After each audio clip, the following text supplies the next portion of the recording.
So hello everyone, welcome back to my new video. Friends, आज का हमारा topic है पंच महाव्रत। ये बहुत ही इंपॉर्टेंट टॉपिक है क्योंकि अक्सर इससे रिलेटेड क्वेश्चन हिस्ट्री के क्वेश्चन पेपर में आता है, तो इसलिए वीडियो को पूरा एंड तक वॉच करिएगा, बिल्कुल भी स्किप मत करिएगा। फ्रेंड्स, वीडियो अगर पसंद आए तो वीडियो को लाइक और ज़्यादा से ज़्यादा लोगों के साथ शेयर ज़रूर करिएगा, जिससे कि वीडियो ज़्यादा से ज़्यादा लोगों तक पहुँच सके। अगर आप चैनल पर नए हैं और आपने अभी तक चैनल को सब्सक्राइब नहीं किया तो आपसे बस यही एक रिक्वेस्ट करना चाहूँगी कि प्लीज़ चैनल को सपोर्ट करिए, बिकॉज चैनल को आप सभी के सपोर्ट की ज़रूरत है। फ्रेंड्स, आपको नहीं पता कि आपका एक लाइक, शेयर और सब्सक्राइब हमारे लिए क्या मायने रखता है, इससे हमें कितना ज़्यादा मोटिवेशन मिलता है। तो हमें मोटिवेट करने के लिए चैनल को सब्सक्राइब करके बेल आइकन को ऑल प्लेट करना बिल्कुल भी मत भूलिएगा। तो फ्रेंड्स, चलिए अभी बिना किसी देरी के बढ़ते हैं वीडियो की ओर और जानते हैं इस विषय में। जैसा कि आप सब जानते हैं कि 6ठी शताब्दी ईसा पूर्व के समय में एक महान धर्म प्रणेता महावीर स्वामी जी का जन्म हुआ था, जो कि जैन धर्म के 24वें व अंतिम तीर्थंकर थे। इन्होंने केवल ज्ञान के लिए धर्म के मूल 5 व्रत बताए हैं। इन्हें ही हम पंच महाव्रतों के नाम से जानते हैं, जिनमें से पहला है अस्तेय महाव्रत।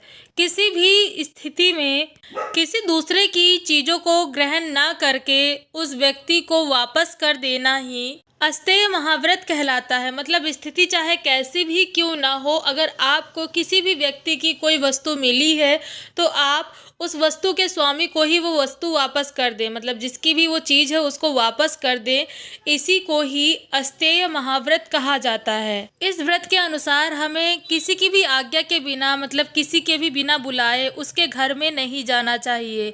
न केवल इतना, बल्कि अगर हम किसी के घर पर गए हुए हैं तो उस घर का जो मालिक है उसके कहे बिना हमें उसके घर में कोई भी काम नहीं करना चाहिए। अगर हमें किसी भी वस्तु का उपयोग करना है तो उसके लिए सबसे पहले हमें उस व्यक्ति की परमिशन ले लेनी चाहिए, उसकी आज्ञा ले लेनी चाहिए जिसकी वह चीज़ है। बिना उसकी आज्ञा के हमें उसकी किसी भी चीज़ का उपयोग नहीं करना चाहिए। न केवल इतना, अगर हम किसी के घर में गए हुए हैं तो वहाँ पर हमें उसकी इजाज़त लेकर ही उसके घर में रुकना चाहिए। बिना किसी की इजाज़त के किसी के घर में भी नहीं रुकना चाहिए। जब गुरु आज्ञा दे तो वो गुरु की आज्ञा से ही भिक्षा अर्जित करके भोजन ग्रहण करना चाहिए। दूसरा महाव्रत है अपरिग्रह महाव्रत। अपरिग्रह का वास्तविक अर्थ है बिना आवश्यकता के किसी भी प्रकार के धन का संग्रह ना करना।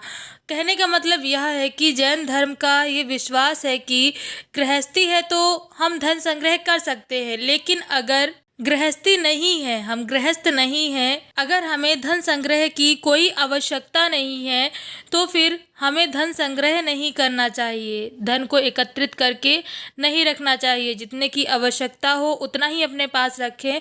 आवश्यकता से अधिक जो कुछ भी है उसे दूसरों को दे देना चाहिए। आवश्यकता से ज़्यादा कुछ भी अपने पास रखना जैन भिक्षुओं के लिए निषिद्ध है। तीसरा महाव्रत है अहिंसा महाव्रत। जैन धर्म के अनुसार अहिंसा ही परम धर्म है।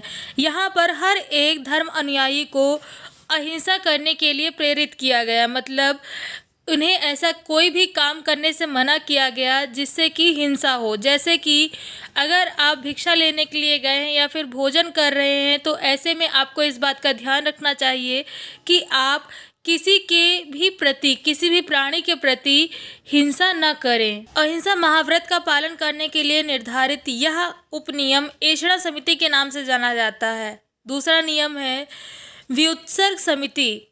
इसके अंतर्गत अगर आप शौच आदि क्रिया करने के लिए जा रहे हैं तो ऐसे स्थान पर जाएं जहां पर किसी भी जीव के प्रति हिंसा संभव ना हो, मतलब ऐसी जगह पर जाएं जहां पर किसी भी प्राणी को कोई नुकसान ना पहुंचे। इसके अलावा तीसरा उपनियम है ईर्ष्या सम्मति। इसके अंतर्गत यह बताया गया है कि हमें इस बात का ध्यान रखना चाहिए कि हमारे हाथों किसी को भी किसी प्रकार का कोई नुकसान न पहुंचे। जाने अनजाने में हमारे हाथों किसी भी प्राणी का कोई अनिष्ट ना हो। चौथा उपनियम है भाषा समिति। कहने का मतलब यह है कि यहाँ पर ऐसा बताया गया है कि व्यक्ति को कभी भी किसी भी अन्य व्यक्ति या फिर प्राणी के प्रति कठोर, अप्रिय, असत्य या फिर दुर्वचन आदि नहीं बोलने चाहिए। कोई भी ऐसी बात नहीं बोलनी चाहिए जिससे कि दूसरों को कष्ट पहुँचे। पांचवा उपनियम है आदान क्षेपणा समिति। इसके अंतर्गत ऐसा कहा गया है कि मुनि के दैनिक व्यवहार में जिस भी सामग्री का प्रयोग होता है, उस सामग्री में कोई भी ऐसी सामग्री ना हो जिसके लिए हिंसा का सहारा लेना पड़े। मतलब किसी भी सामग्री में किसी भी प्रकार की हिंसा नहीं होनी चाहिए। निष्कर्ष रूप से कहे तो इस महाव्रत में किसी भी प्रकार की हिंसा करने को मना किया गया है, क्योंकि कई बार ऐसा होता है कि हम कुछ ऐसा बोल जाते हैं जिससे कि दूसरों को कष्ट पहुंचता है। तो हमें किसी भी ऐसे शब्द का प्रयोग नहीं करना है, किसी भी ऐसी बात को नहीं बोलना है जिससे कि दूसरों को कष्ट पहुंचे, ना तो किसी भी ऐसे सामान का उपयोग करना है जिस सामान को बनाने के लिए किसी भी प्राणी को कोई नुकसान पहुंचाया गया हो, क्योंकि ऐसी बहुत सारी चीज़ें बनती हैं जिन्हें बनाने के लिए दूसरे प्राणियों को कष्ट पहुंचाया जाता है। तो ऐसे किसी भी वस्तु का प्रयोग न करना भी इसी महाव्रत के अंतर्गत आता है।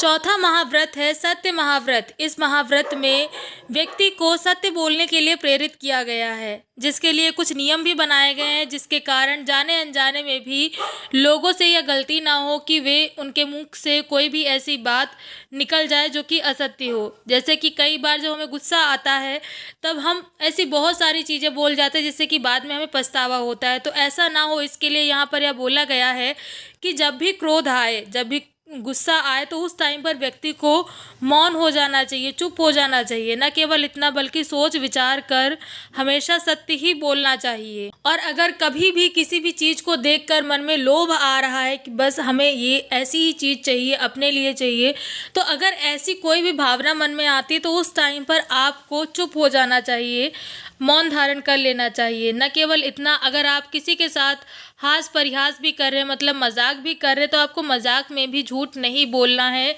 सत्य ही बोलना है। कई बार हमसे ऐसी कोई गलती हो जाती है जिसे हम सबको बताने में डरते हैं। हमारे मन में ये डर होता है कि अगर सच्चाई सबके सामने आ गई तो क्या होगा।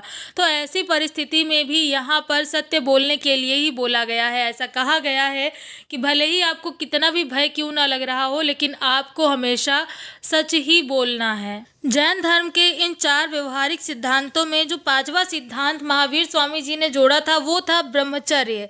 जैन धर्म में ब्रह्मचर्य महाव्रत के पालन करने पर सबसे ज़्यादा बल दिया गया और इसके लिए कुछ नियम भी बनाए गए जिससे कि इस महाव्रत का पालन बिना किसी व्यवधान के किया जा सके। तो फ्रेंड्स, ये थी जानकारी पंच महाव्रत के विषय में। उम्मीद करती हूँ कि वीडियो में दी गई जानकारी आपको पसंद आई होगी। वीडियो में दी गई जानकारी कैसी लगी कमेंट करके ज़रूर बताएं। फ्रेंड्स, वीडियो अगर पसंद आया हो तो वीडियो को लाइक और ज़्यादा से ज़्यादा लोगों के साथ शेयर ज़रूर करें, जिससे कि ये वीडियो ज़्यादा से ज़्यादा लोगों तक पहुँच सके। अगर आप चैनल पर नए हैं और आपने अभी तक चैनल को सब्सक्राइब नहीं किया तो आपसे बस यही एक रिक्वेस्ट करना चाहूँगी कि प्लीज़ चैनल को सपोर्ट करिए, बिकॉज चैनल को आप सभी के सपोर्ट की ज़रूरत है। चैनल को सपोर्ट करने के लिए चैनल को ज़्यादा से ज़्यादा लोगों के साथ शेयर करिए, जिससे कि इस चैनल के साथ ज़्यादा से ज़्यादा लोग जुड़ सके। तो फ्रेंड्स, आज की वीडियो बस इतना ही। मिलते हैं नेक्स्ट वीडियो में कुछ नई जानकारियों के साथ।